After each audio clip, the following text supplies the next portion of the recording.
That's just fucking weird. It's like a hit or miss with this shit. All right, ladies and gentlemen, welcome to the MMA Advocates, presented by reptheadvocates.com and, of course, CrossBonesMMA. My name is Eddie Law. Of course, it's hot as balls here. You guys know it's also hot as balls in New Mexico, where our boy Dave Rodriguez is hanging out. Dayton, Ohio is apparently comfortable. I'm assuming there, Fred, Mr. Fred Kirby. And LA is LA. Better than y'all. Yeah, for sure. Yeah. And LA is LA with Jesse Rubacava. What's up, dude? What up, guys? All right, so every show's leading with it, and I would love to say that we're going to be different with it, but we have to talk about Mayweather and McGregor. We haven't talked about it yet. We can talk about it now.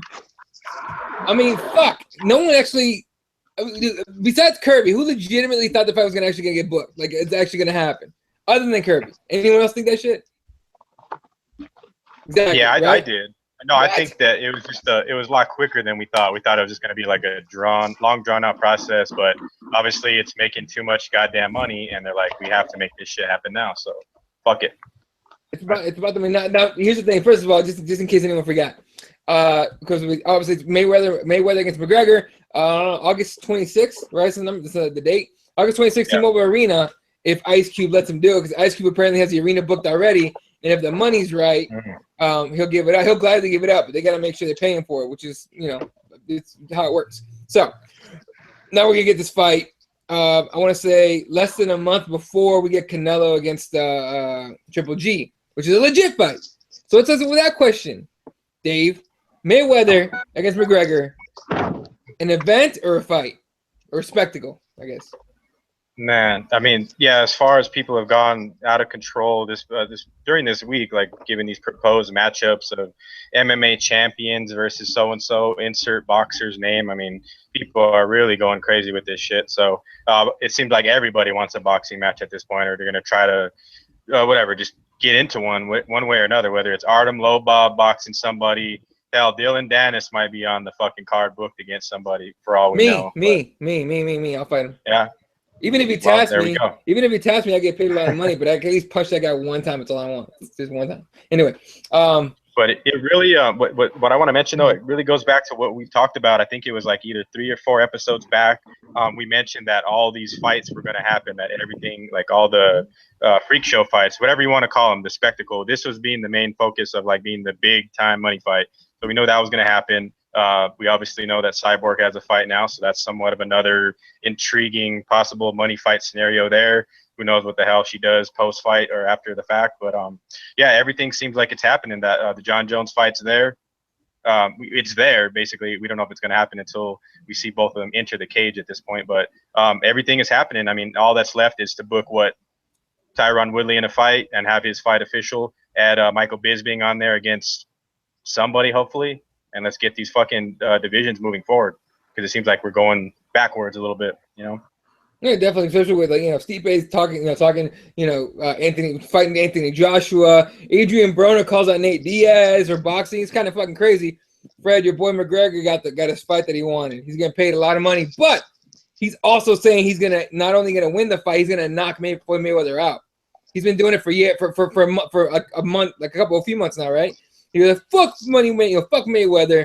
I'm going to stop this guy. You better watch his shit. Please believe me and all this other shit. What do you take on this fight? What's your take on this fight?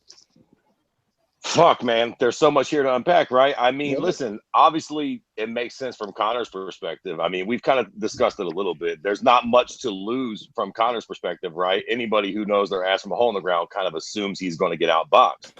So with that being said, he's going to make $100 million to go in there and fucking... If he can just survive for a round or two, it looks good. He comes out looking good. You know what I'm saying? He's going to make $100 million in the process. It's a fucking, I'm telling you, man, I've seen the debate. A lot of people have been talking this week, like, do they think it'll be big as Pacquiao, or do they think it'll break the fucking pay-per-view record? I really do, man. I think it's going to be bigger than fucking Pacquiao Mayweather. I think it's going to break the pay-per-view record. I think this shit is going to be fucking huge. And so that's the point, man. When people complain about this fight being made, of course it's going to get made. It's a fucking $1 billion fight. And let me tell you something. I like Stipe. I like Anthony Joshua. As a matter of fact, in an extremely long time, I actually give 2 shits about the heavyweight boxing division. Solely because of Anthony Joshua. You know what I'm saying? So, like, it's not like Floyd Mayweather. And it's not like Conor McGregor. Nothing is quite like these guys right now, Like, none of these other boxing cats do the numbers that Floyd does. None of these MMA cats do the numbers that Conor do. Regardless what you think about him, Floyd has been at fucking WrestleMania, Jack. You know what I'm saying? Yeah. Conor's got that crossover appeal. This shit is going to touch the fucking masses. Fucking huge. Now, what Conor's going to look like, or if he's got a shot in the dark at winning, is a completely different fucking, topic of discussion. But as far as this fight goes, it being made and just being a big fight, I guess the original question Eddie asked was, is this a fight or a spectacle? Mm-hmm. I guess basically it's a spectacle, right? But that being fucking said, Floyd's beat 49 other motherfuckers. So Conor's pretty much got just as good a shot as the rest of those clowns did. Everybody says, oh, Conor's not going to touch him. And shit, he might, but so didn't a whole bunch of other motherfuckers. You know what I'm saying? So fuck it. At this point, they're stepping in the fucking squared circle. Conor's got fucking a puncher's chance like most pricks had against Floyd. Let's see what happens. Jesse, with this fight, everyone's wondering, does the McGregor have a chance? And honestly, there's a lot of different ways you can go with this, right? If he catches him, if he punches chance into the shit. Do you think Mayweather or McGregor has a chance to win this fight? No. Why are we even talking about this, guys? Like, it's like saying CM Punk has a chance to beat, Tyron Woodley or Damian Maia or any of these guys. Like, no, this guy is the best at what he does. And what Conor McGregor does is fighting. He's not a boxer. He's a fighter. All right? How many street fights have you seen where a guy that thinks he's a pretty good street fighter gets in there with a guy that knows how to throw a punch, slips his punch, and then gets slept? All the time. That's exactly what we're going to see here. Well, probably not. He's not going to get slept. He's probably going to get beat up, and he's going to survive all the rounds. I think what's more important here is who cares who's on the undercard? Is anybody going to watch the undercard? It's all going to be team money. It's just going to be guys that he wants to prop up on the undercard to get money, and that's it. I mean, it's not going to be any of these like ridiculous, these talking heads talking about, oh, maybe Anderson Silva can get in there or Dylan. Man, all that is stupid. None of that is going to come true. By the way, what I heard today was interesting, that the reason that this deal got done so quickly was the fact that Dana White had to take a step back, and good old Ari Emanuel was the one that made the deal happen. So that tells you how this deal is going down. The UFC, or at least Ari Emanuel and WME, are going to cash a check. That's why we're not seeing, if you look at the poster, there is no UFC, there is no Dana White Promotions, there is no Conor McGregor Promotions. It's Mayweather, and then two companies that he owns, like, Sugar Tits Company or Showgirl Company or some crap like that, and then some other company that he owns. Like, it's all Mayweather. So he's making he's the A side of this, obviously, right? He's making all the money. He's bringing all that together, and Showtime. I mean, let's just all be happy for the fact that one of our guys, MMA guys, is finally going to get paid what he deserves to get paid, right? Isn't this what we all care about? Our guys getting paid. He's going to make at least $100 million in this fight. Good for him. He's getting paid a little more than he deserves at that rate. I mean, I get what you're saying, but Jesus Christ, not every MMA guy deserves a fucking $100 million. This is a fucking once in a lifetime opportunity that Conor's kind of going to strike here. Like, this isn't. Most guys don't deserve this per se. You don't think champions deserve $1 million at least? Well, yeah, but sure, Jesus, but not $100 million. Most motherfuckers don't generate that type of shit. You know what I'm saying? But what I'm saying is, at least one guy that is the talking head of the UFC, he's the poster boy. How many poster boys from years past have been the center of the UFC and never got an opportunity to make this money? Conor's the first guy that's actually going to make the money, that even if you say he's overpaid, hey, he's still getting the opportunity to get that money. Yeah, for sure. I mean, and I feel you. That's a good thing. I'm just saying this is a once in a lifetime type thing, man. Like, even right now, if Conor had came back and lost, it might not be this again. This is literally the perfect storm. Like, they have to do this now. Floyd hasn't lost. I mean, Conor's lost, but you know how we do in MMA. We sweep that right under the rug. So we just present him as our undefeated champion with 2 belts, and fucking boxing dummies will be none the wiser. Yeah, and also Adding to that, though, fellas, I don't know if you guys heard about it, or it's going to be interesting to see that Conor's not obligated to wear Reebok going into this boxing match. That's so where the money is. Sorry, that's where the we're money going is. to see this.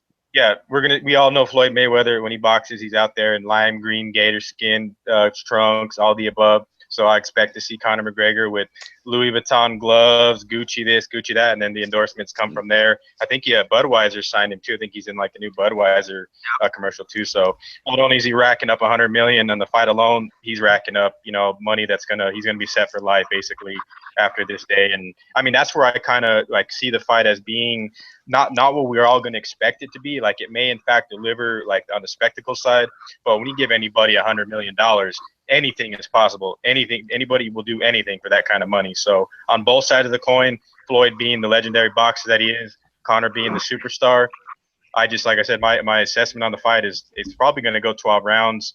Both guys are going to win, obviously, and like us as fans, we're all probably going to lose and probably feel like I forgot who mentioned it, like buyer's remorse the next day or some shit like that. I mean, just really depends, though. You know what? Listen, I gotta say, I disagree with you, Dave.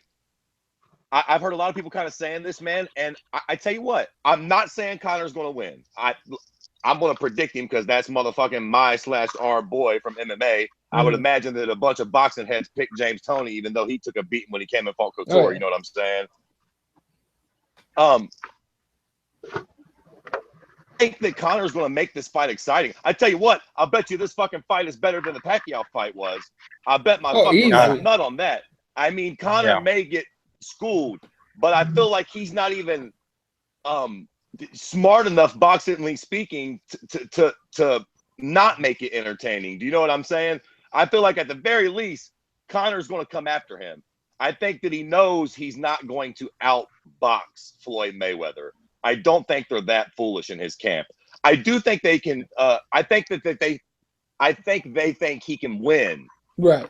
But I don't think they're going to try to outbox Floyd. I think they're going to try to use Conor's size and his youth and kind of muscle him around and almost get a hold of Floyd and not kick him or do any, shit like that, but try to bully him, cut the ring off, grab him, tie him up, punches. I think they're going to try to make this fight as dirty as they can. I don't think that Conor will necessarily win that fight, but I think they're going to have a specific strategy that will at least allow the fight to be entertaining at the very least. And that's the key word, entertaining. This isn't a legit boxing fight because we have an 0-0 boxer against, arguably the best boxer ever, right? 49-0, right? Going for a 50-0 here. So this is going to be an entertaining fight. I don't think it's going to be very competitive. That being said, if McGregor lands that left hand, 10-ounce gloves or not, that's what I'm interested in. Just like you said, clinch him, get close, land that left, see what happens. Listen. This has happened one time before, right, guys? I just mentioned it. And we got to hand it to boxing. James Toney put his money where his old fat-ass mouth was, and he came over and fought Randy fucking Couture in an MMA cage. It's almost the same jive, right? James Toney had no chance in hell. But going into that fight, if you pricks remember, we all got sold on the fact that James Toney used to be one of the greatest boxers of all time. And I'll tell you another person that got sold on that was Couture. Couture did not fuck around with James Toney. He didn't try to box with him for a second and a half. He dove on a fucking ankle pick or some shit like that. Like, he basically laid on the ground. Now, he won that fight, but he did not fuck about with James Toney. So my point kind of is that, it's easy to look back on that fight and go, well, see, James Toney came over to MMA and he got schooled. True, he did. But had Couture got cute, do not think that James Toney could not have slept him quickly if Couture got cute. I don't know that Floyd will be stupid, but I hope he doesn't try to get cute. Don't stay out fucking strippers and being cute, Floyd, because you can get slept. It could happen. And that would be the worst thing that ever happened to boxing, to be honest with you. I think it would be. Not the worst thing. I take it back. It'd be, sorry, 1 second. It'd be entertaining. It'd be the worst thing that happened to Floyd, right? Maybe not necessarily boxing. This could bring people back to boxing. Andre Ward is already bringing people back to boxing.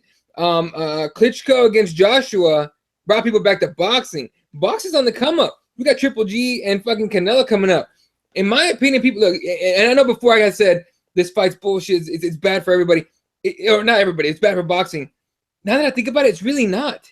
It's really not. It's bringing eyeballs all over the place to boxing, right? Just like you guys said, there's no UFC on the fucking poster. There's no Dana White promotions. There's no McGregor promotions. It's Floyd Money Mayweather promotions. TM, the Money Team, right?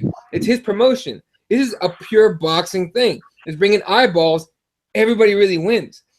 But the only one that really has much to lose here, I think, is Mayweather if he gets slept, like you said. But yeah, Dave, go ahead, sir. Oh no, I was going to say to cap off this topic to open the show. I think one thing that I've been thinking about, and I mean, you guys can kind of visualize as I've been, is how fucking odd was it going to be to see Conor in there in the boxing trunks, the belt, the shoes. I mean, whatever they're going to be, Gucci, Ferrari, whatever they are, that's going to sponsor Louis Vuitton, bro. Come on, man. I don't know, fuck around. Yeah. He's gonna have Louis Vuitton or Rolexes as fucking laces. Yeah, exactly. Like we're all assuming it's going to be that, and we'll be disappointed if he doesn't go that far, because we know, like I mentioned, Mayweather comes out.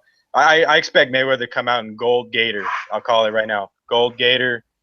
Conor coming out in some type of Louis, like you said, Versace type shit going on, because he's just a flashy cat. So it's basically like a fashion show at the same time in the ring as the fight goes on. So entertainment. It's what it is. Yeah. It's entertainment. Sit back and be entertained. I'm just not gonna pay for it. I'm just saying. Yeah. At the end of the day, though, guys, even if you pay $120, which is what I heard as well, it might be $100, might be $100, whatever it is, right? You pay it. If you're not entertained, then we're gonna be pissed, right? If we're not entertained, but I think Mayweather learned his lesson from that Pacquiao fight. I think that they got the whole hint of, that whole build up, the whole spectacle, and then it didn't deliver. I think we're gonna totally get a different fight, a totally different atmosphere here. And I think as long as that happens and, everybody leaves satisfied, even if Conor gets knocked out, slept in like 10 seconds, if the whole, the entrance, the grandeur of it, everything, and then whatever happens in the fight, I think we're all going to be happy, right? Overall, yeah. Very quick, let's catch up on some YouTube comments here. Sorry. By the way, shout out to Dave Madden tuning in. Jody's on here. Gary's on here. Mike Jar's returning. What's up, dude? Now it's gonna be some of the comments here. Jody says money making fucking spectacle. Dave Madden and Jody are giving McGregor a chance. Dave Madden says my tattoo artist is working on my jungle artwork. I'm getting done once Conor McGregor is king of the world. Good point. I know. He goes, on a real note, I heard boxing does a way better job of pre-fight stuff. I've never watched boxing pre-fight stuff or pre-fight leading, whatever. How are they different? Here's how they're different. Have you ever seen is it HBO that Showtime that does the 24/7, right? Yeah, That is some good shit. Go YouTube some of this stuff. They do a great job. Now I know UFC Embedded is gonna be doing stuff for this, by the way. That's what Dana White has said, right? UFC Embedded is gonna be doing shit. What up? The embedded stuff, that's like child's play compared to that 24/7. Exactly. It's true. Is like Academy Award winning stuff by comparison to the embedded crap we get. Like it's just it makes it look like an amateur hour. But yeah, definitely what Eddie's saying. Go back and look at some of those things. You get a story. You get a storyline. You get invested in these guys to the point where you're gonna lay down your money because you want to see how this story ends, which is what we need, right? Yeah. No, seriously, the 24/7, it does a great job of hyping this shit up and doing like a leader, right? It's fucking great. There he says, watch Conor rock I think he said Reebok, but it says Reebok NASCAR trunks with the multiple brand patches. That'd be fucking hilarious if you did that. And then Dave Madden says, Conor's working with Touch Butt guy again. No good. Ito Portal's back. No, but he's got Artem Lobov carrying around his spit bucket too, so that factors in too. Yeah. Dave Madden says 24/7 sounds like UFC Countdown.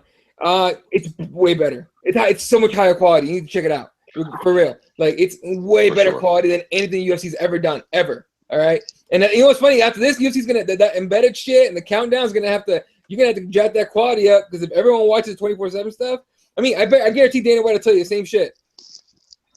And for the record, all you cute little cocksuckers out there with the touch butt and the fucking all that bullshit, if Conor does sleep Floyd, can all you cocksuckers just pipe down and admit that it was a genius tactic? That's just I want you all to admit. I want you all to Ito. admit that was some blood sport, old school kickboxer style shit that worked. Yo, are you saying that because you have a man bun and so does he? No, but I appreciate his bun. Hey, also, too, fellas, I was going to mention Artem Lobov on the topic. He was offered the fight. Who was he supposed to fight? Team Alpha Male guy, right? Andre Fili. And I guess he turned down the fight to help Conor train. So obviously, the Mac life pays more than the UFC. What now? I hope that Artem is not his main training partner for Floyd. Jesus fucking Christ. Dude, no.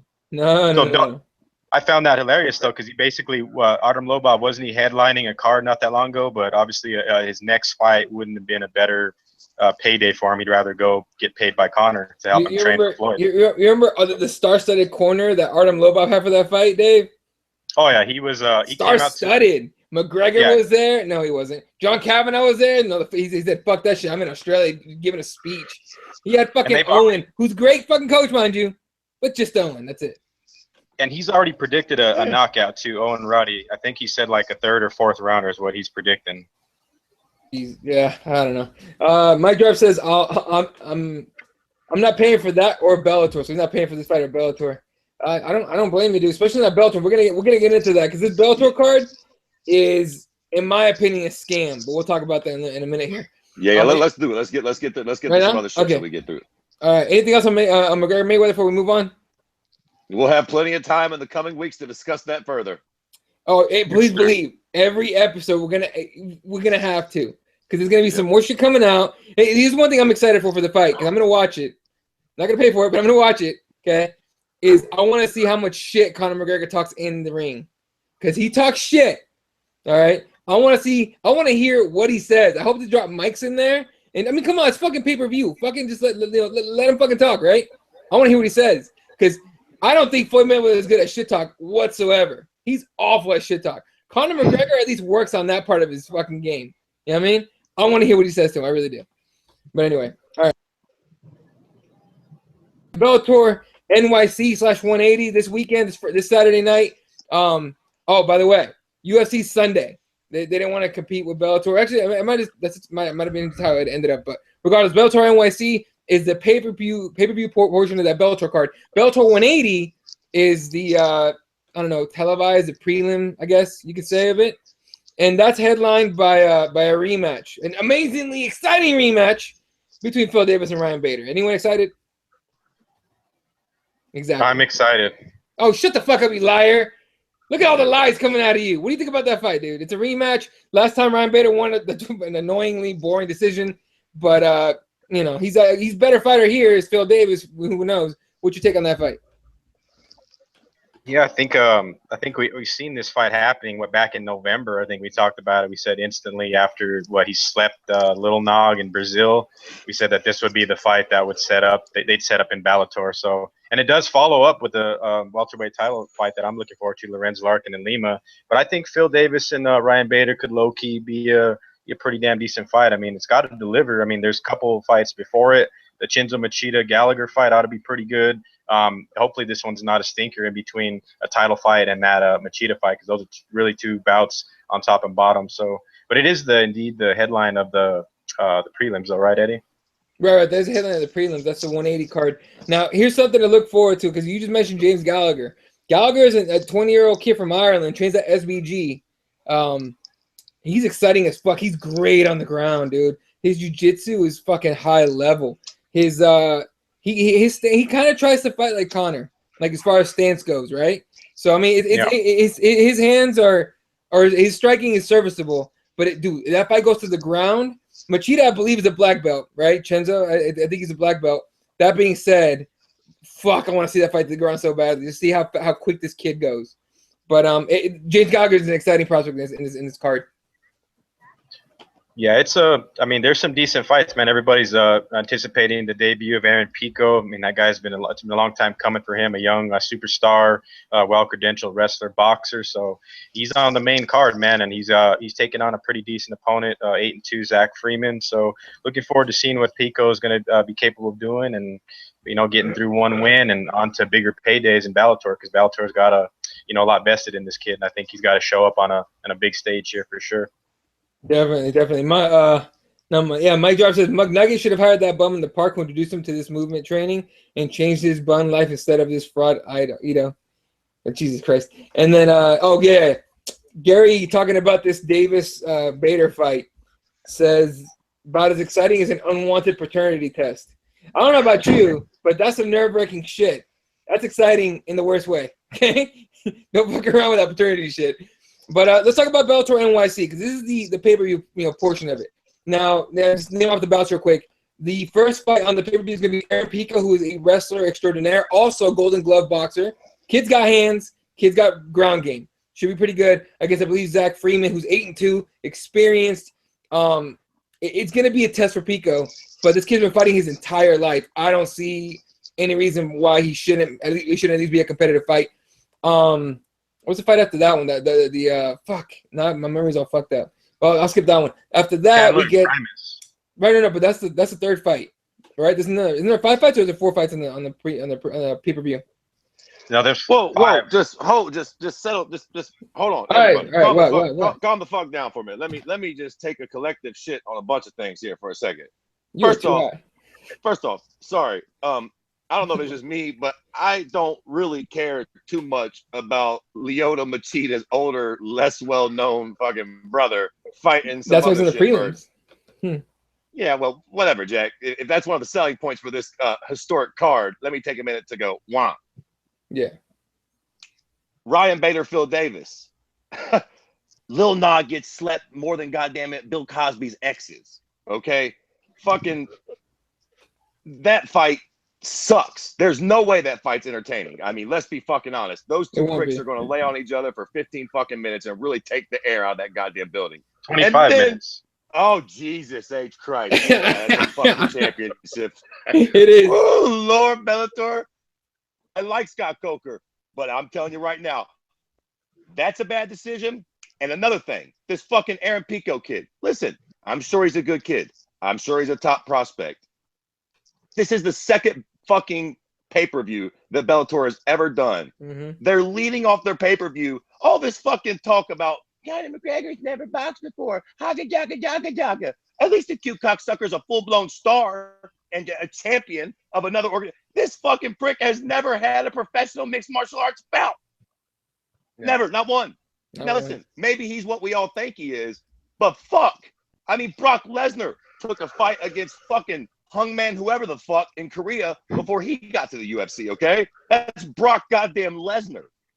Aaron Pico's cute, but all due respect, what the fuck is that?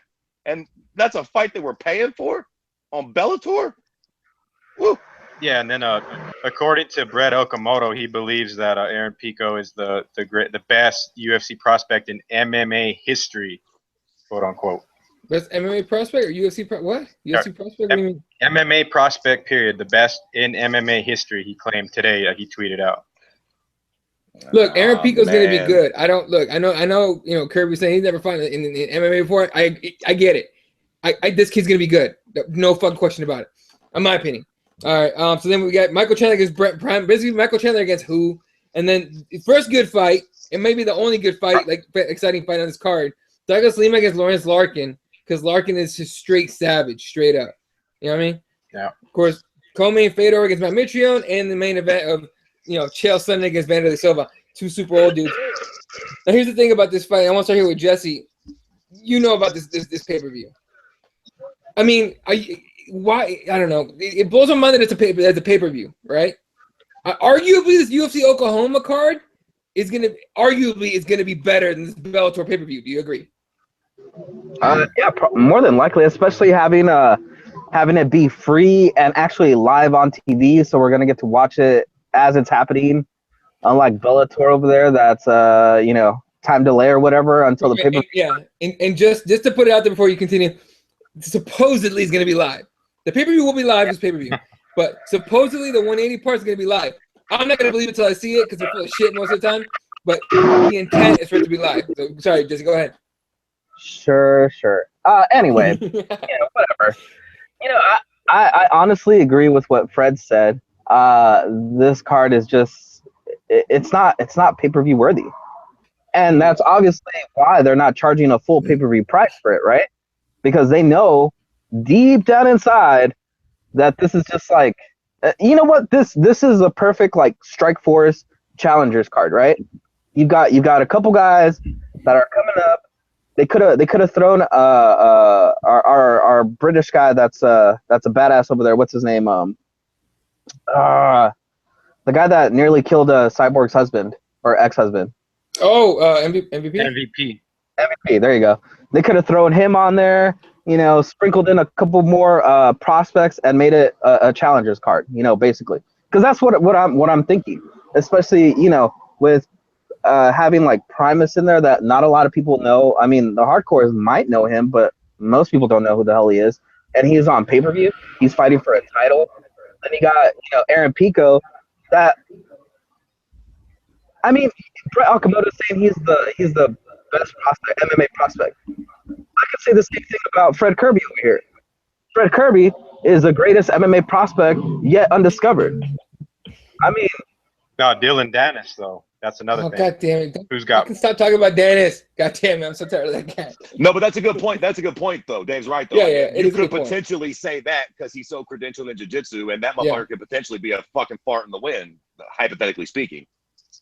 Yeah, right, because and he hasn't fought anybody yet. So, but we'll see him fight soon, hopefully. But go ahead, Jesse. right, because you know he's been killing in the jiu-jitsu tournaments lately. Right. Yeah, correct. But you know, but again, what does that say about Bellator? I mean, who the hell's gonna watch this? Are you guys gonna pay for this? Because I'm not. I'm not paying for it. I'm watching it. Listen, Jesse. listen. This is my point. The problem with this, Mhm. I think. I tell you what it says about Bellator, in my opinion, Jesse, and this is a problem, kind of. Okay, so I'll tell you what I think Bellator has done good. I think what Bellator has done well, especially since Scott Coker came into play, is be patient. Mhm. They have been patient and slowly acquired the right people. What I feel like they're doing here is being impatient, right? Right. Like this should have just been another Bellator card. You feel me?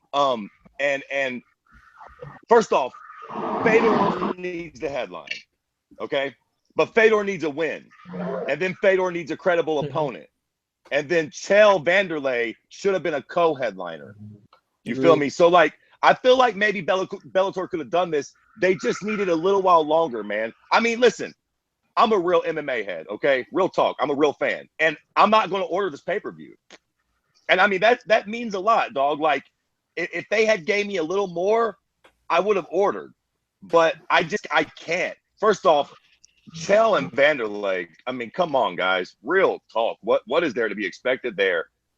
Vanderlei, failed Floyd drug test? Mayweather. Yeah. Hey, exactly. don't worry. We won't hear about that until after the fight. Yeah. Floyd Mayweather has fought more recently than Vanderlei. What the fuck? So that's and then Chael's coming off of what, getting submitted by Tito? What a shit show, man. And that's the main event. And then you got Fedor, who's still got a little bit of that mystique, but we need a knockout from him. I do. You know what I'm saying? I can kind of still fuck with Fedor. I'm slightly interested in that fight, but a part of me feels like Fedor is going to come out and get slept. So I'm almost kind of off that ship altogether. You know, if he comes out and starches Meathead, maybe that'll ignite a little bit. Like, let's see what they could do with Fedor. Maybe if they line up Fedor and Big Country after this, I'd be a little more like, well, maybe Fedor does got a little something back. But right now, it's too soon. And that's bad because usually Bellator, a.k.a. Scott Coker, is good at being patient, doing things right. But it feels like they're kind of rushing this, and I think it's going to backfire on them. Honestly, I think they're rushing because Viacom's getting impatient. You know what I mean? I think that's what's happening. That's what I was gonna say next. That I think the problem that we have here is, you know, that Scott Coker would have loved to make this a big, like, New Year's special, because that's what he loved to do. He loved to kick off or end the year with a bang in Strikeforce. And this is literally like, you know, minus a couple adjustments here, this would actually be a pretty decent, like, end of the year card, right? Like, it would be a damn good one, especially in New York. Like, this would kill. You know, this wouldn't be like any other promotion that's been in New York besides the UFC that puts on crap shows. this would actually be one of those shows that would be a killer event. But like Fred said, I think that Viacom is getting so impatient they need a return on their money here, and I think they're pushing all their chips in with this. And I agree with Fred. I still think that we might end up getting Matt Mitrione and Fedor as the main event, seeing as how they're in New York, and we all know how strict New York is with a bunch of their regulations and who they sanction. So Chael Sonnen and Vanderlei still have to go through their medicals this week. Who knows if they're going to pass those things? Because remember, Tyron Woodley had a little something hiccup in his MRI, and they wouldn't sanction him. So we'll see how that goes. I still think that Fedor might end up being the headliner, and I think that would actually kill that pay-per-view completely if Chael and Vanderlei fall off. Well, I mean, look. Hey, but go ahead. No, but one big plus to keep in mind: the return of Goldie, the Goldie come effect. on, dude, get the fuck out! You're trolling everybody on the show today.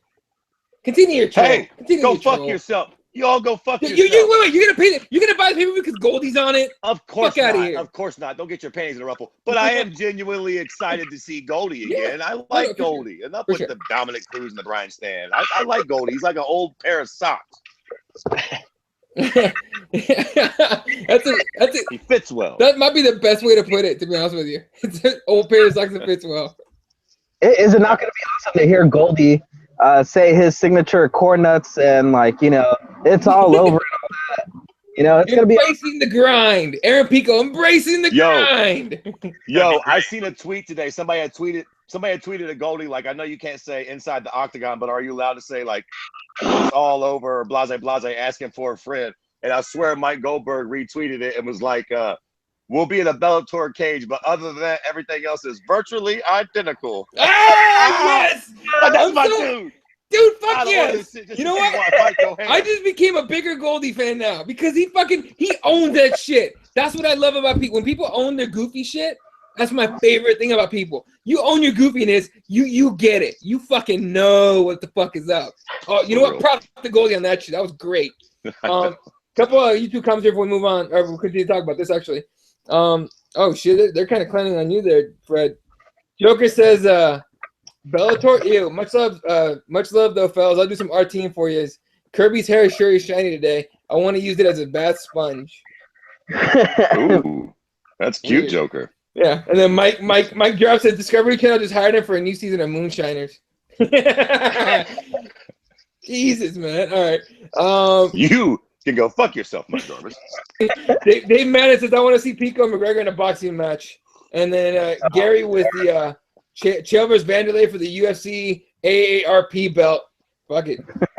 And then why would anyone? Sounds about right. Yeah. And then Mike returns with, why would anyone pay for shitty Bellator pay-per-view when they give their fans pre-taped cards on Spike? Again, this is supposed to be fucking live. We'll find out Saturday.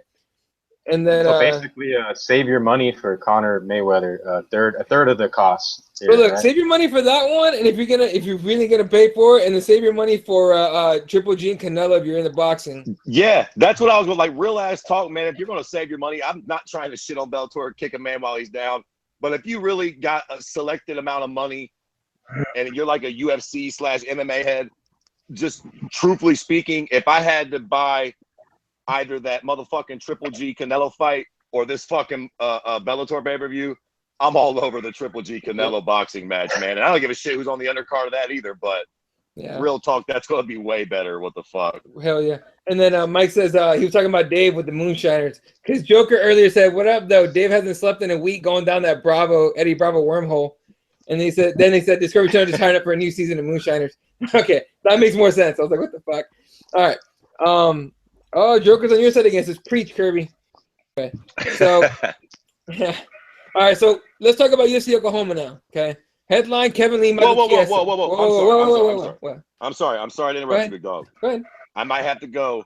And can we talk about UFC Singapore for a minute? Do it. Quite frankly, fuck the whole rest of the card. Can I just I already know Dave. I'm sorry, big baby. I know she's your girl, and I know Joker and a whole bunch of the cock-sucking cute little feminists on Twitter are probably about to get their panties in a ruffle. But I would just like to say that I, for one, am so not impressed with Holly Holm. I'm just not, dog. Like, that finish, don't get me wrong, that finish and that kick was dope. No doubt. But everything up until that shit was questionable. And as much as I like to make fun about Betch having a nice little fat butt on her, and she does, her MMA game is quite shite. All right.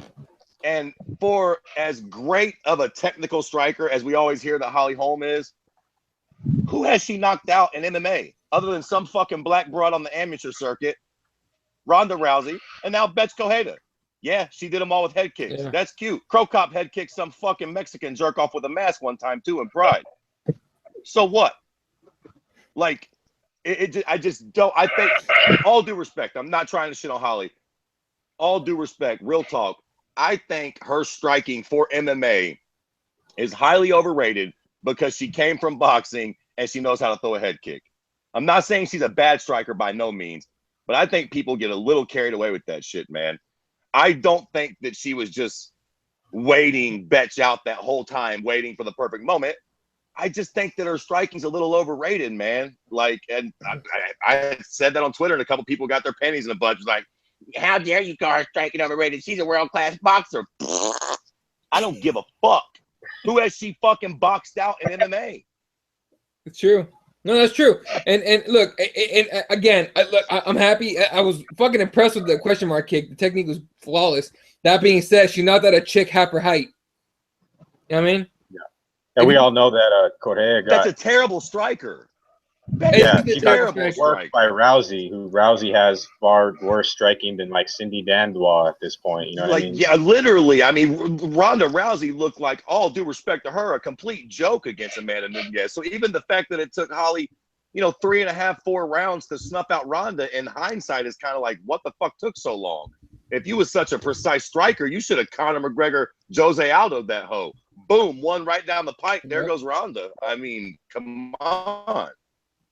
And you know what, too, guys? If you guys remember the fight, in fact, I think it was like the second round, right, where the referee had to intervene and say, it was like almost a foul where they weren't engaging in the fight. Like, where your fight's fucking terrible if that happens, and then immediately after that, then Holly, lined her up for that beautiful kick. But you remember, right? Go back and watch that fight. The referee had to kind of say, "Hey, I understand the game plan. Yeah. I understand what's going on here, but let's get some action going." So that's kind of.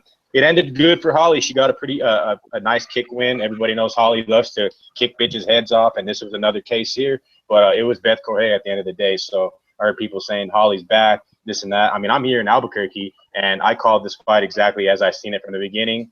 It's nothing too much to get excited about. I thought it would kind of brew up the Cyborg conversation, but maybe in fact leads to a Kat Zingano Holly Holm fight, and maybe Holly has a couple more good fights in her left, because I don't know. I don't see her leaving anytime soon. I think she's got at least 1 or 2 left. Yeah, you've heard her. She's in ABQ. She's talked about she wants to have kids sometime soon. So who knows? We might be at maybe 1 or 2 left, and then call it a career. Especially if they give her that, for some reason they give her the 145 title fight again, which they might do depending on who wins that one. All right, and then of course the other fight on that card is the co-main event. The first round was the only one really to watch. If you haven't watched this and you're gonna go back and watch it, watch the main event and watch the first round of the co-main. The rest of the card was meh. And then watch Colby Covington totally work over Dong Hyun Kim too, if you want. Oh my god. Oh my god. Here we go. Is that your new guy, Dave? Colby? No, that's everybody's guy. Apparently, that's the guy. That's did he call out Tyron Woodley saying, "Hey, remember when we sparred? We were supposed to do 5 rounds, but you said no more after 2." You see that shit on Twitter? I think Dave said that actually. Colby Covington, after that fight, acting like he just killed somebody in the octagon. He was like, "I'm ready for my title shot." Blah blah blah. Dude, come on. That is the worst fighter ever. I never want to see him fight ever again. He's so boring. Yeah, it's kind of done at that point. All right, let's talk about a couple of things here. And I hate to burn everybody out. And I know we didn't put it on the what's it called, the on the topic list. But talk about Matt Hughes. If you guys haven't heard, I'm sure everyone has. Matt Hughes involved in an accident where his vehicle was hit by a train. Not too many details come out yet because the investigation is still ongoing. But he is. What we do know, he's currently in the hospital, currently in a coma, I believe. He's, you know, unresponsive, stuff like that. But you know, they're weaning him off the ventilator, which means his body's starting to breathe on its own. So there's some hope there. He's getting some work done as far as like working with brain trauma specialists and all that, trying to figure out what's going on. But I mean, damn, dude, that kind of came out of nowhere too. Shocked a lot of people. Fred, when you heard, what'd you think? Yeah, man, it's crazy when you hear something like that. It's fucking terrible. And then not many details came out either, right? It was just kind of like that he got hit by a train, or that he hit a train or some shit. It was really kind of weird. It's very fuzzy. There's no clarity in this. Yeah. So yeah, it's hard to speak on from the point of we don't really know exactly what happened. We just know that he was in some kind of accident and that he's in relatively bad fucking shape. So go out to Matt. That's fucking terrible. No matter, you know, I'd even seen, I think it was during the Singapore event, Dan Hardy had said just a quick like special, like, we want to send our prayer. And listen, not to fucking bring up any bad blood, but anybody who knows anything about anything knows that Dan Hardy has not been a fan of Matt Hughes at all over the years, and has called him out on numerous levels and times for all kinds of shit. But even he put all that shit aside and was like, you know, really feel bad for that shit. So it just goes to show you, man, that, you know, that happens. It's fucking tragic on all levels for everybody involved. Definitely. MMA is definitely a brotherhood. Whether or not they're your opponent, you still feel for him. And then, of course, go ahead. No, it's sad. It's sad what happened to Matt Hughes. But, you know, I kind of, in thinking about this, there's a couple things we got to take into consideration, okay? We don't know the details, right? But I think it's very safe to say that I think Matt Hughes has been going through quite a bit of stress recently. Lost his job at the UFC, right? He started talking about getting into training, getting back into a fight. Why? Because he needed money, right? Also, the fact that who was it was talking about how he's been dealing with some sort of traumatic head trauma due to his fighting. So sort of like a CTE type of deal, where he's forgetting things, his mood swings. So, you know, honestly, I mean, when we think about all the stuff that Matt Hughes did in his career, also the fact of the stress of, you know, him losing his job, nice cushy paycheck. I mean, there's a lot of things here that it could indicate something much more self-inflicted than we might want to think. You know, there's also that thing that he might have been boozing a lot. You know, I believe that he's not the boozing type of guy, if I remember correctly. But I mean, this head trauma and, you know, the traumatic brain injury thing, it's a big deal, guys. Look at Hague. Tim Hague, who just also went into a boxing match, got knocked down 3 times in that fight. Fight should have been stopped, and then he passed away 2 days later or a day later. This business will take your life if you let it. So again, you know, it's just sad that 2 of these guys, you know, different types of injuries, but still, you know, it's something to really look at, and really we got to take care of these guys when they get brutally knocked out, you know, and try to make sure that these guys don't come back too fast. Right, and just like you mentioned, Tim Hague, 34 years old, UFC veteran. I believe he had like 4 or 5 fights in the UFC. Fortunately, he lost most of them. I believe he won one of them. And yeah, I don't know if you guys seen the video of him getting knocked out, but he kind of goes like head first into a fucking massive left hand and then drops, and that's the end of the fight. His opponent himself has come out and said, I kind of knew in the ring. You know what I mean? And he was very emotional about it. He wasn't boasting whatsoever. It's kind of one of those guys that like he felt like he had to talk about it just to, you know, kind of for his own sake. Jesse?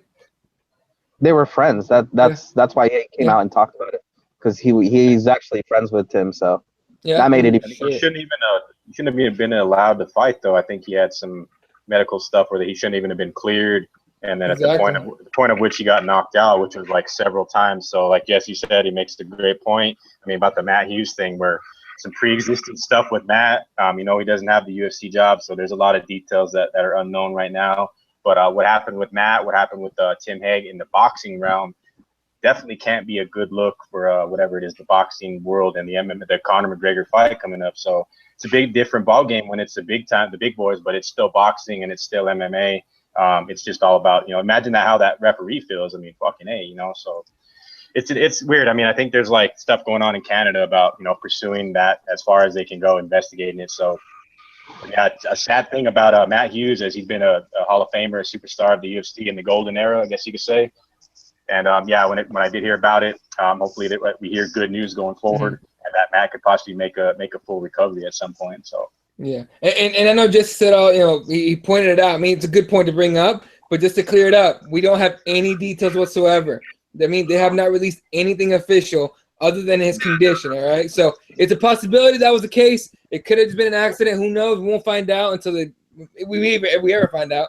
But more than likely, as soon as we're going to find out is when that investigation is finished and those details are hopefully, or, you know, depending on what the family decides or what the police decide, released, and we get to find out exactly what it was. I sure as hell hope it wasn't self-inflicted. You know what I mean? Because that's a dark, dark world to be in, and a real desperate way to go if that's the case. But, you know, again, thoughts, prayers, you know, we hope the best for Matt Hughes, and you know, we hope he pulls through with it. And then definitely, you know, our hearts go out to the family of Hayes, of Tim Hayes, who tragically lost his life at 34 years old. I believe he was 34 in a boxing cage, or a boxing ring. So again, you know, sad news, definitely, in the combat sports world. All right, moving on here. Let's talk about Cyborg. I know Dave was excited to talk about Cyborg. Cyborg's got a fight, fellas. UFC 214. Megan Anderson gets signed off of Invicta, their featherweight champion, coming in to fight Cyborg for the now vacated or stripped. It was stripped, not vacated. The stripped 145 belt. Jermaine Durandamy was basically stripped of the belt. happily, She didn't fucking know what was gonna happen. Get the fuck out of here. I don't believe for a second that she didn't know. She's like, oh, I didn't know. Bullshit. You knew. The second you started going, I'm not fighting Cyborg. You fucking knew that was gonna come, right? I mean, come fuck on.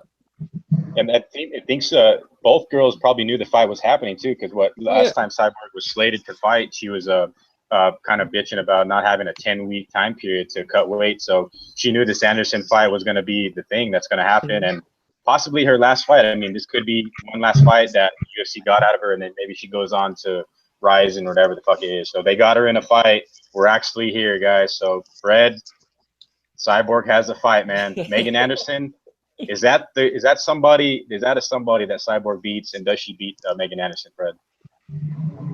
Well, listen, of course she beats her, but you know what this is? This is the MMA gods paying us back for Conor.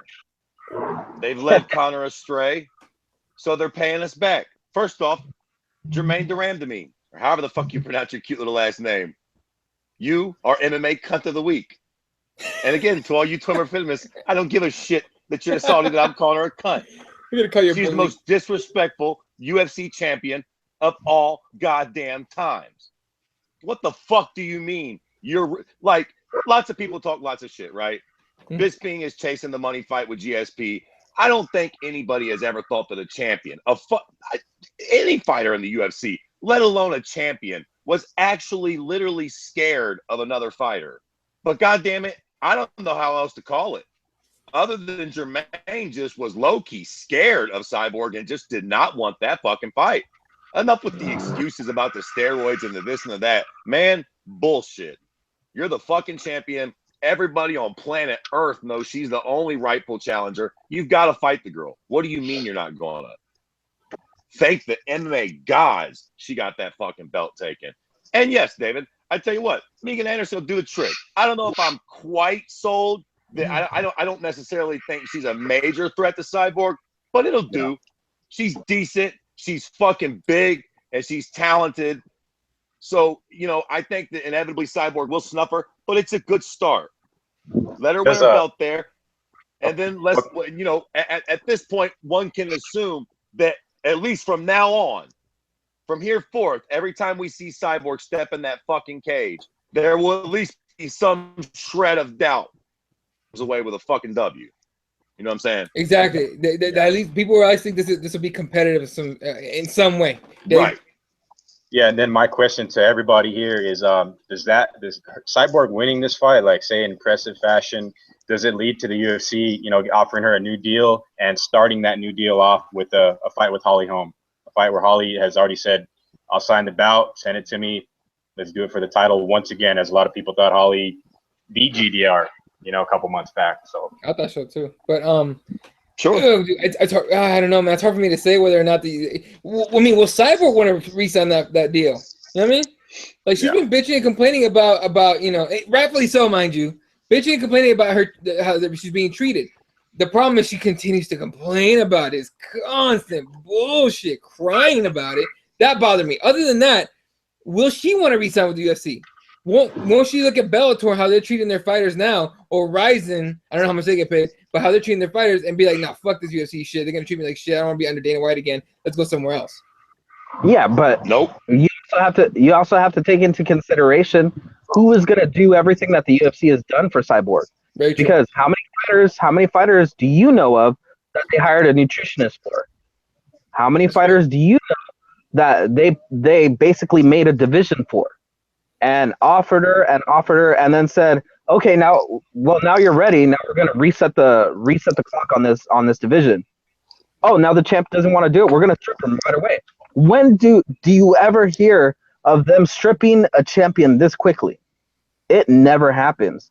So everything that the UFC is doing in favor of Cyborg, she should be thankful. And I definitely think they're going to be able to re-sign her. I mean, honestly, the question is does the UFC want to go through that headache with her? Because we all hear the stories that she's a pain in the ass to deal with. She's always making demands. She's always making claims and all this stuff. And everything she talks about is what? A few years old? Yeah. She's like, oh, the way Dana White talks about me about, being Vanderlei in a dress. When did that happen? 4 years ago? Just let it go already. Who cares? You want to beat up a skinny comedian for joking that she had a dick. See, and it makes it interesting too, because say Cyborg does win the title and then there's some conflicting, or conflict with the UFC or WME, then what do they do then? Then we're right back in the same position that we're at right now, where there's no clear champion, and then they just strip Cyborg again. So I tell you what, that happens, they're gonna cancel this 145 division. I'm telling you right now, they will do that shit. They'll cancel the flyweights if they need to too, right? God, that pisses me off too. Fucking A. Go ahead, Jesse. Sorry. No, I don't think the UFC is dumb enough not to put a championship clause, as Bellator has done, as a lot of companies do. I mean, if she wins a title, that's just gonna extend her contract. Right. They're not stupid. They're not gonna leave this up to chance. They already know what time it is with Cyborg. They gotta lock her down and really give her no option but to re-sign with the UFC. So I don't see this being a big problem moving forward. I see it a big problem if these two don't make it to that fight. Then we're gonna have a problem. Yeah. Fred, you got something? Listen, what does the UFC want to do? Make money. They want to make money. Okay, they're gonna come at Cyborg like, look, you stupid ass bitch. This is it. You're a star.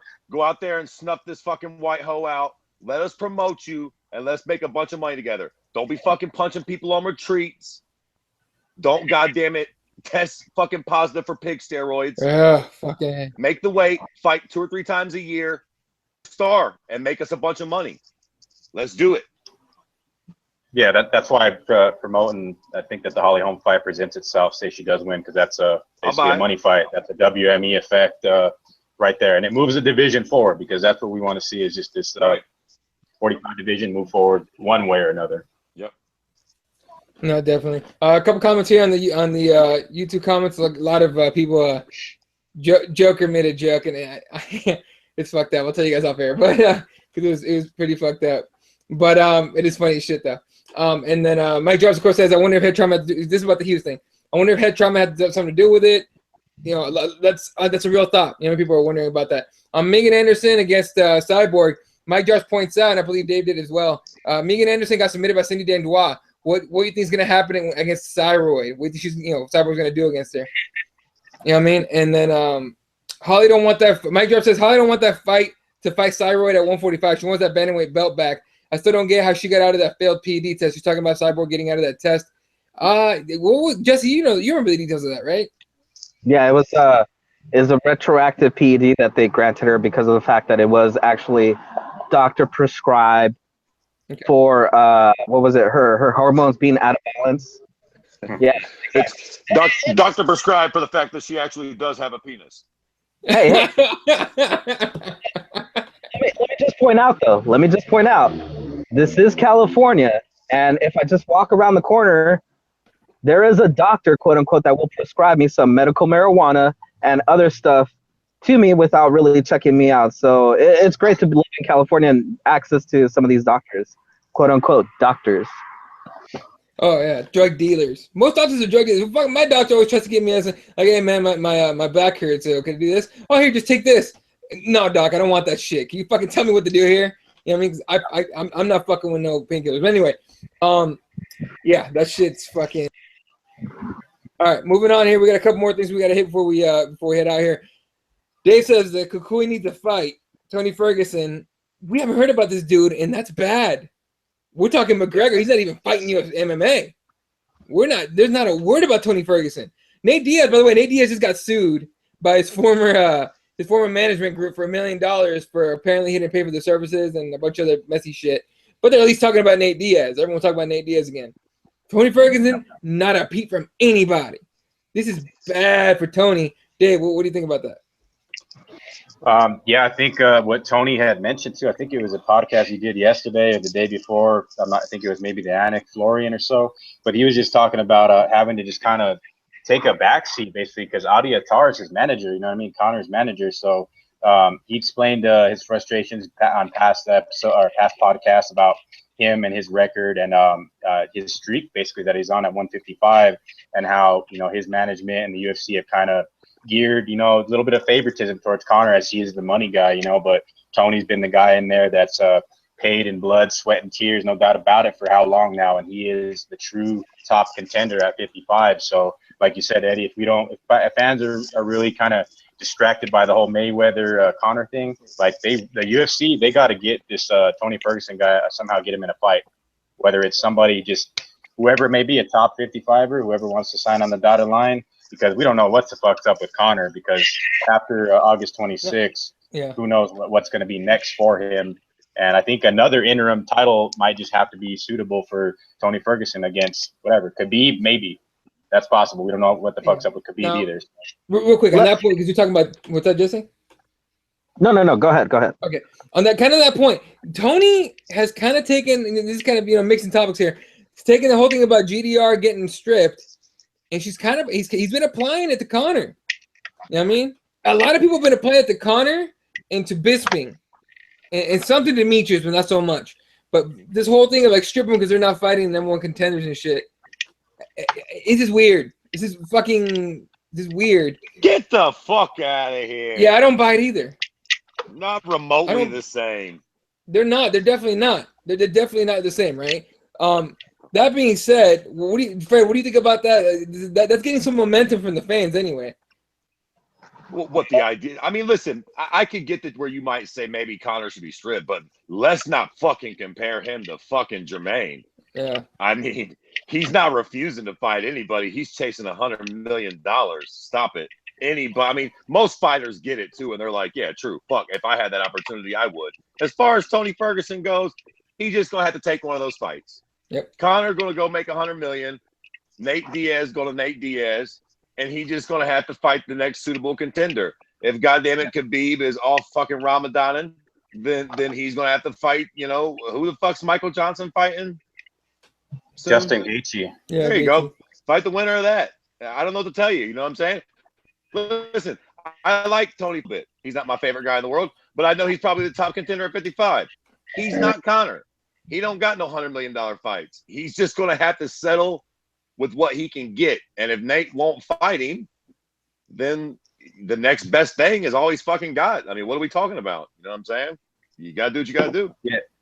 And it's also, too, before you go, Jesse, it's basically it's the longest time that the lightweight title hasn't been defended currently right now in UFC history, I believe. Well, yeah. But you know what? Listen, strip him. Who cares? What would it matter? Strip Connor, give that belt to Khabib versus Tony. But what happens then? They fight, and as soon as Connor gets done with the fucking Mayweather fight, he comes back and fights the winner. So it don't really matter. It don't matter. Take the belt. He's still gonna fight the champion when he gets back, regardless. Jess, do you have something? Yeah. You know what? Johnny Hendricks is fighting this weekend, okay? I'm gonna try to tie this to Tony Ferguson real quick. The thing that makes me so angry and makes me hate Johnny Hendricks is what Tony Ferguson is starting to do. He whines and he cries about situations that he can help himself, but yet he wants other people to figure it out for him, I guess. Tony Ferguson says that his management group is not promoting him correctly. They're not doing in his best interest. Leave. Go find somebody else to do that stuff for you. Why are you still there? Johnny Hendricks. Oh, I'm too fat. I can't make the weight. Don't open a steakhouse. All right? Like, these are problems that these guys cause themselves. And I'm sick and tired of these guys bitching and complaining about my opportunity, my management group doing this. Who was it that didn't get their money recently? I was like, well, I didn't talk to anybody before I left, and I could have Poirier. Yeah, there you go. I didn't talk to nobody, but my management will talk to them. No, you gotta get your money, man. You gotta go in there and you gotta do these things. You can't just leave it up to somebody else. This is the problem with a lot of these fighters, man. And like you guys are saying, Tony Ferguson has to take one of these fights, whether it's Khabib, whether it's Justin Gaethje, whether it's Michael. Anybody, just stay in the spotlight. Keep your name out there. Pick up those wins. They cannot deny you forever. Look at the right? The Hawaiian kid. He wrapped up Max Holloway, where they could not deny him. They couldn't deny him anymore. They had to give him the shot. This is what you got to do now. You got to make yourself undeniable. True. Good point. All right. Looking on the topic list here, I think we got everything. Dave, you there? Yeah. Okay, you kind of froze. Oh, you froze for a second. Fight bookings. Fight bookings. Unfortunately, there's no bookings because everything leads to Conor and Mayweather August 26th. That's all we're supposed to care about. The man called and said that's all we can talk about. Is this? But Conor? there is okay. So well then. But there is this much anticipated rematch of all rematches taking place in about a month's time. So. Right. I'm confused. John Jones and Cormier. Who gives a fuck? I'm kidding now. It's a good point. But you know what's weird? Nobody's talking about that. Nobody's talking about that. Well, that's a legit fight. Fucking crazy. Nobody's talking about it because we don't want to jinx it. All right. Nobody wants to talk about it and magically break John Jones or stick cocaine up his nose or something. We just want to leave him alone right now. Okay. Does anyone buy that he's at all clean as far as like recreational shit goes? Because I don't, and I don't care if he is. I'm just saying. I hope not. Yeah.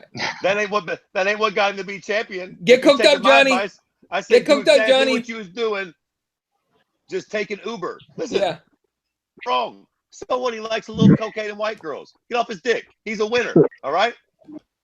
If you fuck white girls and do cocaine and make it snow and you win, that's how you win. The only way he fucked up was drinking and driving. That's a no-no. Take an Uber next time and don't hit a pregnant lady. Exactly. Yeah. So do you, Johnny? Do you?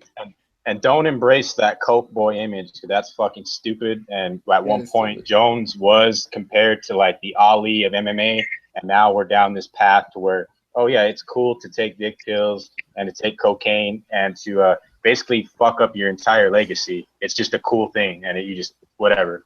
So I don't like that shit. So John, stay away from people, and we just want to see you fucking guys up in a cage and starts next month. You know what? Now that you put it like that, David, I gotta say, I think we're promoting him the wrong way. Have you guys listened to hip hop lately? It's all about fucking popping mollies and Percocets. Yeah. John Jones, the perfect candidate. He's the baddest dude on planet Earth. He fucking snorts coke and rails white girls. How's he not the most popular guy alive? Floyd who? Yeah. John Jones is the fucking man.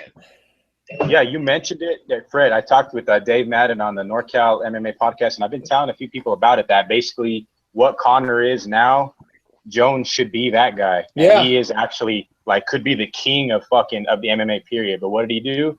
He fucked off and get a pregnant lady. Like you said, I should have took an Uber.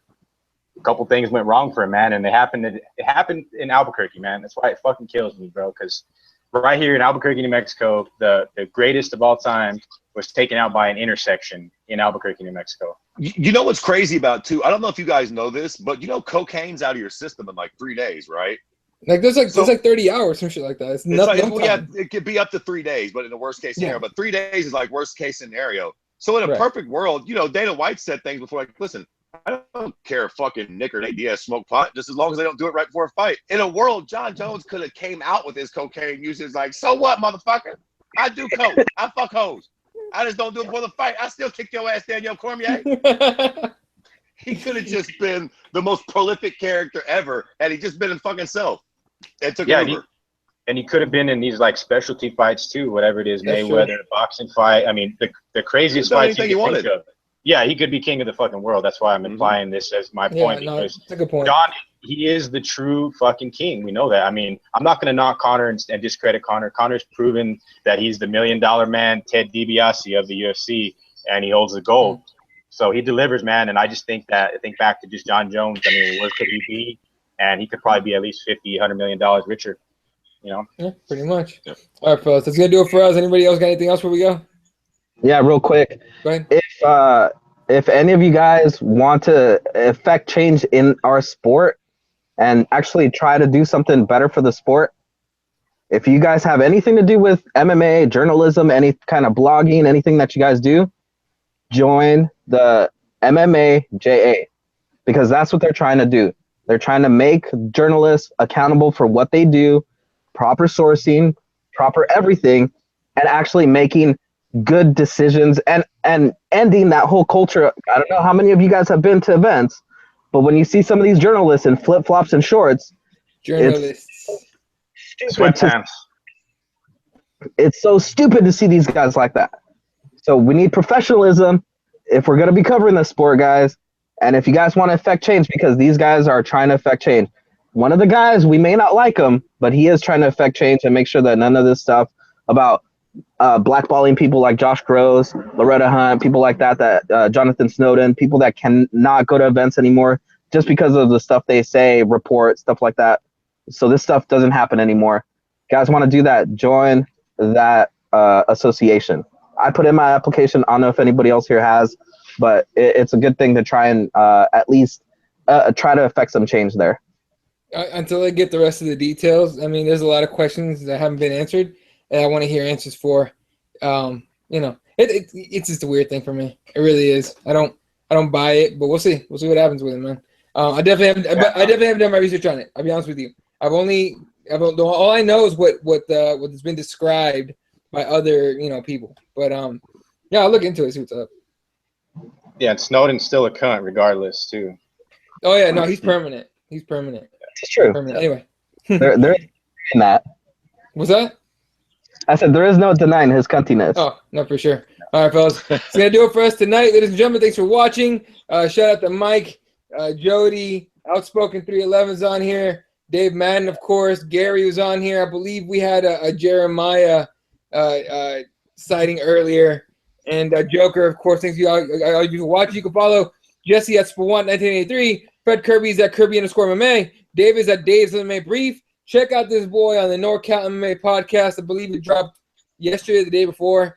I retweeted it. Everyone retweeted it. So fucking watch this shit, retweet it. Dave Madden's the host of that show. Dave Madden's a good dude. It's a good show. I listened to the whole thing. Fucking great job by these guys. And of course, our boy was on there in the last episode. You can follow me at Elaw31. The page is at CrossBonesMMA, at the MMA Advocates as well. Instagram is at CrossBonesMMA. And of course, shout out to our sponsor, Represent. Go to reptheadvocates.com, get yourself a hat, get yourself a shirt, backpacks, duffel bags. They got so much more shit coming out. I can't even name all of it because then the show will go on for another fucking hour. So anyway, thanks for watching, guys. Good night from everybody here. Appreciate you guys watching.